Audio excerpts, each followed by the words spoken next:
time. But the key is, he became, one of the richest men in the world by having a plan. Now, I have a lot of criticism of Warren Buffett in some arenas. Same. But the thing is, he had a plan. He stuck to the plan. Mm-hmm. And that is really, the plan works. He's an investor. He believes the market's going to take him out. The politician, he doesn't say this, but politicians save the day. The Fed saves the day. Yeah. So, but he had a plan. So you have to have a plan. You have to stick to the plan. Great. That was well said. Well said. And there was one part in it might have been New Market Wizards where you talk about hiring people with PhDs and stuff to trade, and I think you talk about the fact that they think so highly of themselves that it's hard to be a trader and just stick to your plan and say, well, I'm wrong, and get out sometimes. I don't want to say the names of these people, but it was an interesting one that happened to me not too long ago, which was two PhDs trying to charge a car.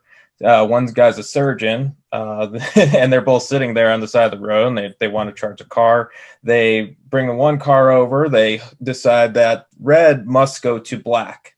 And I went to automotive school, and automotive school, we went through tons and tons of kids who, the first day we'd come in, that's what we'd all do. And so going through all these kids, never one of them ever did that. He ends up hooking it up. He blows up his battery. It's just hilarious because, it just sometimes they make it so overcomplicated.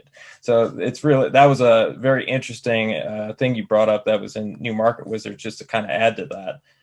Well, just to embellish on that story just a tad, the point is usually these very bright people, IQ-wise. Mm. My assistant who just left, who's been with me since the 70s, he's got a genius IQ, but he can't make a dime trading. Now, the reason is if you ask this guy anything, he knows the answer.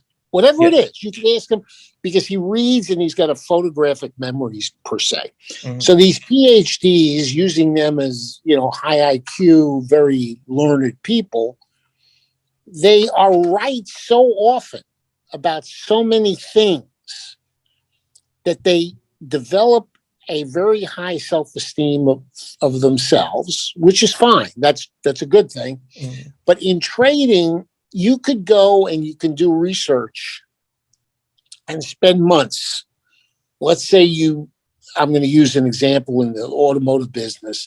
You think, there's a recovery coming, the car companies are going to come back. There's going to be, a whole new buying spree of automobiles. So you go through this and you spend 2 months as a researcher doing this. And you've got this, you're a fundamental driver like a Warren Buffett type.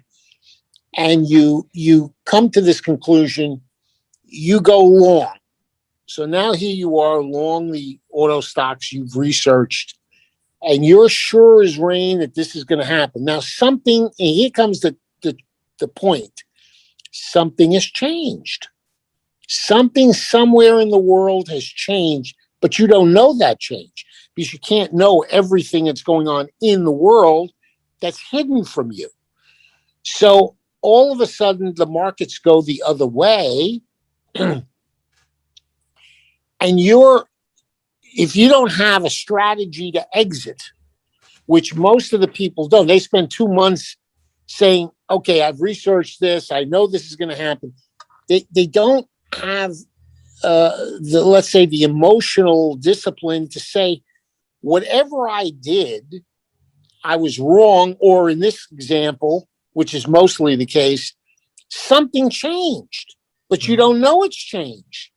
So you hang on to that position. Tiger did this, the Tiger funds.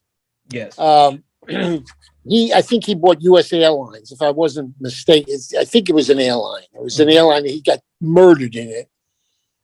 And he had it from like 80 down to 20 or 15. You see, something changed. That's why I say you have to have some methodology Yes. Basically says, I buy here. The reason is not even as important. Okay. Yeah.